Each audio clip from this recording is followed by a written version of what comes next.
Muy buenas tardes, mi nombre es Stephanie Capote, estudiante de la Universidad Bicentenaria de Aragua de la Escuela de Psicología, y mediante la presente expondremos los métodos e instrumentos de evaluación psicológica. Fundamentos teóricos de la evaluación psicológica. Métodos de evaluación. Hacen referencia al enfoque metodológico general y a las estrategias utilizadas para recolectar datos de manera sistemática. Incluyen la observación clínica, la entrevista psicológica, el método experimental y el método correlacional. Dentro de los instrumentos de evaluación, como los test y las escalas, tenemos que son las herramientas operativas y tareas o cuestionarios estandarizados que utilizan los psicólogos para medir atributos específicos, como la cognición, la personalidad o las emociones.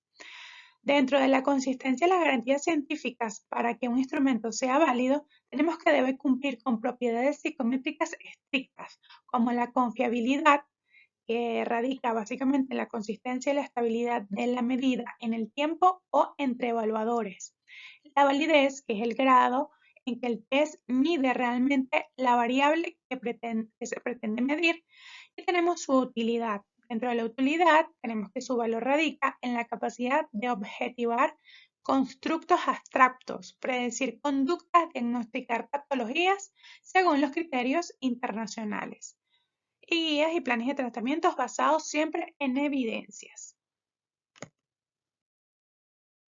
Seguidamente presentamos un cuadro comparativo en el que se establecen las teorías que lo sustentan y su clasificación. Dentro de los modelos o teorías tenemos el psicométrico o el rasgo, que se fundamenta en la conducta explicada a través de variables internas. Los tipos de instrumentos tenemos test de inteligencia y cuestionarios de personalidad, y su clasificación sería cuantitativa estandarizada. Posteriormente presentamos el neuropsicológico, el conductual o cognitivo y el dinámico psicoanalítico. Asimismo, se establecen sus fundamentos teóricos, el tipo de instrumentos y su clasificación. Ahora presentamos el caso práctico y el desarrollo de su historia clínica.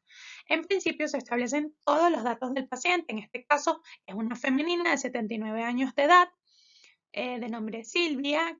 En su ocupación anterior era educadora y a quien acude a consulta con su hija, y la misma manifiesta que su mamá ha cambiado muchísimo en los últimos meses tras sufrir un microinfarto cerebral. La misma se le olvidan las cosas de un momento a otro, confunde las palabras, se frustra demasiado rápido, a veces se pone muy agresiva. Dentro de la historia del problema actual, tenemos que la paciente cuenta con antecedentes de hipertensión arterial mal controlada de larga data y además sufrió un accidente cardiovascular. Tras el evento se observó, según los datos em, referidos, un deterioro abrupto y una escasa actividad de la parte cognitiva. Dentro de la aplicación de instrumentos psicológicos tenemos el examen cognitivo de Montreal para evaluar el estado cognitivo global, es decir, la atención, la concentración, funciones ejecutivas, memoria, lenguaje. Tenemos el test del dibujo del reloj para evaluar funciones ejecutivas y de planificación, y la escala de depresión para descartar una posible demencia depresiva. Dentro de los resultados cuantitativos, se mostró un deterioro cognitivo moderado, fallas críticas de memoria a corto plazo, esto dentro de la prueba de cognitivo de Montreal. Luego, en el test del reloj, hubo una omisión de números, desorganización espacial severa de las manecillas, lo que evidencia clara disfunción ejecutiva frontal. Y finalmente, en la escala de depresión, para descartar una posible demencia, clínicamente el resultado no fue significativo para un episodio depresivo mayor. Asimismo, dentro de los resultados cualitativos y observación conductual, durante las sesiones la paciente se mostró colaboradora, pero con un umbral de tolerancia a la frustración muy bajo. Al fallar en algunas tareas, presentó episodios de llanto, segundos de respuestas defensivas, como un no sirvo para nada, esto no sirve. Su discurso es un poco fluido, pero se dificulta bastante encontrar palabras y un patrón cognitivo marcadamente fluctuante y en escalera.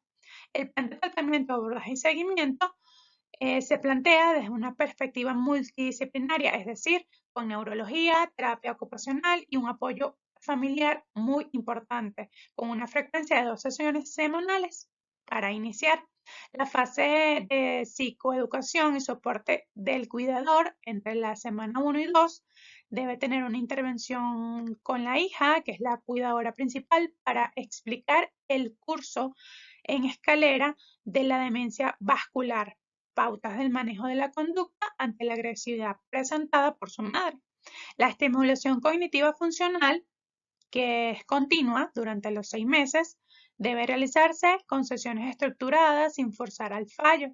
El uso de fotografías familiares, presentarle instrumentos que le evoquen su pasado, una tranquilidad, ejercicios adaptados al lenguaje para migrar la progresión del deterioro, es decir, detenerlo, la modificación del entorno y la adaptación ocupacional se establecerá en la semana 3 en adelante y se trata de estructurar rutinas diarias rígidas pero seguras dentro del hogar y simplificar las tareas cotidianas. Dentro del informe psicológico presentamos la identificación del paciente.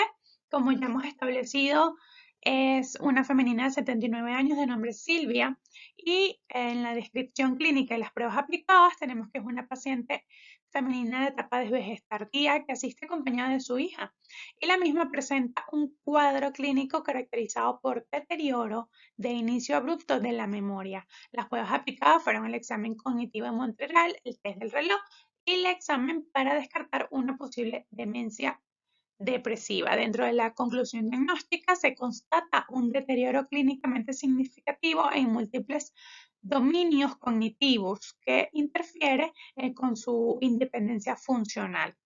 Dentro del diagnóstico formal establecemos un trastorno neurocognitivo mayor debido a la enfermedad vascular, es decir, demencia vascular.